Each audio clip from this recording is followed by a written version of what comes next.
Good morning, everybody. How's it going? Here we are again on another Saturday. Have you noticed how everything works out? You go Monday, Tuesday, Wednesday, Thursday, Friday, Saturday, Sunday. Then you go again at it Monday, Tuesday, Wednesday, Thursday, Friday, Saturday, and Sunday. Just got out of my bus, had to go ahead and get my drink of coffee and plan the day out. I wanted to tell you that we are moving forward with everything. Everything is looking great. It has taken a little bit while longer than what we expected, but that's because we want to make sure that it gets done right. And of course, we also have to work with everybody around us, and everybody also has a decision to be made. But today I wanted to talk to you about freedom. There's a reason why I wanted to talk to you about freedom. I think that we have a misconception about what freedom is.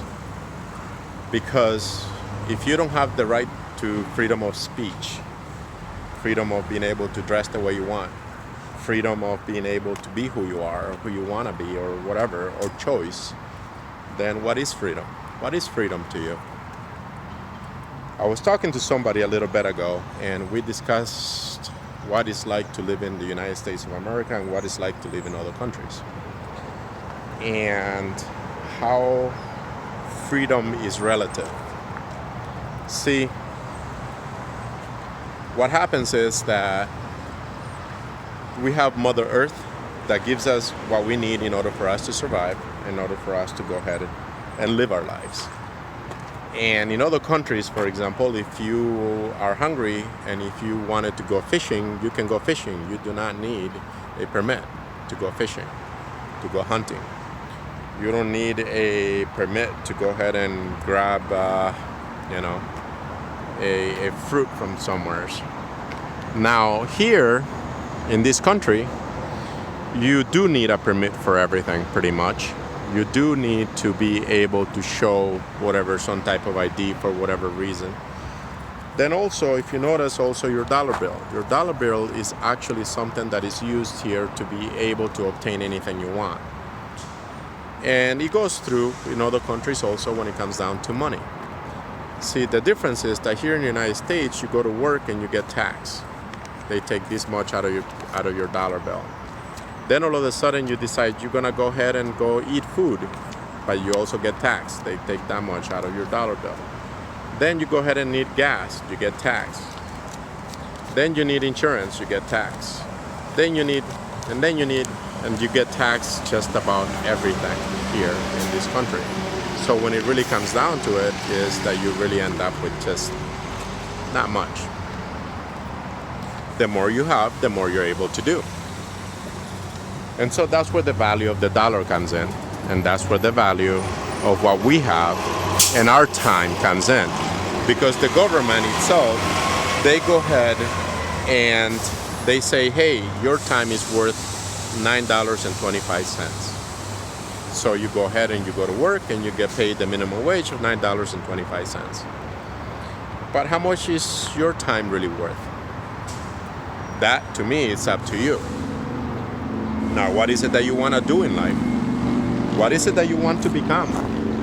Where do you want to be in this world? What would your legacy be? All of those things go with the freedom of choice. Now, when those choices get taken away from you, then that's a problem, right? But that all starts with you, just like everything else in life. Everything around you starts with you. And so, what does freedom looks like to you? Do you feel that you're free? Do you feel free?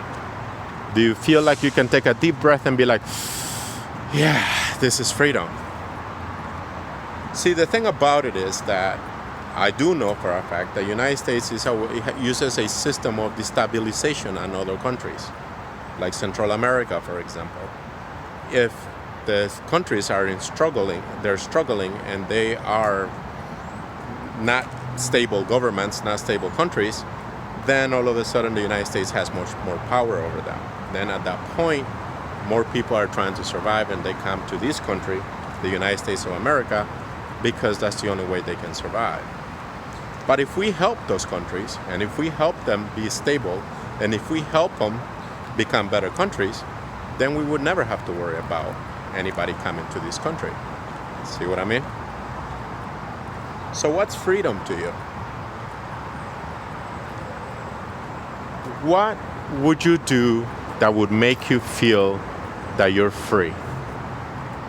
What would it take for you to be free? I don't know.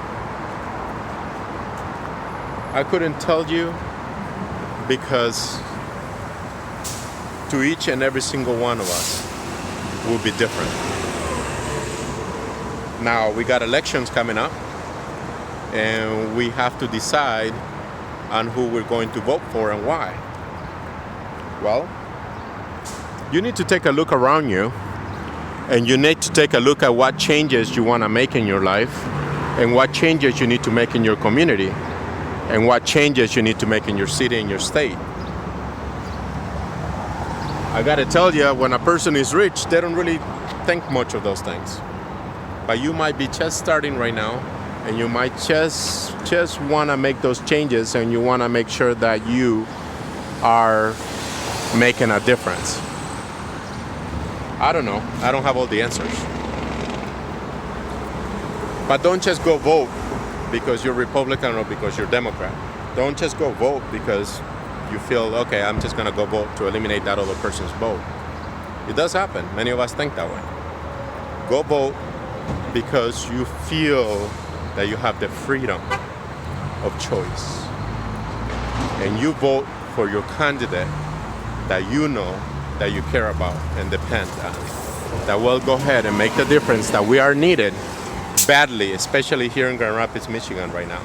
As we grow, our opportunities grow, our responsibilities grow, and our communities grow. And we need to be able to make a difference. Now, do you have the freedom of vote? Yeah, that is one of the freedoms that we have.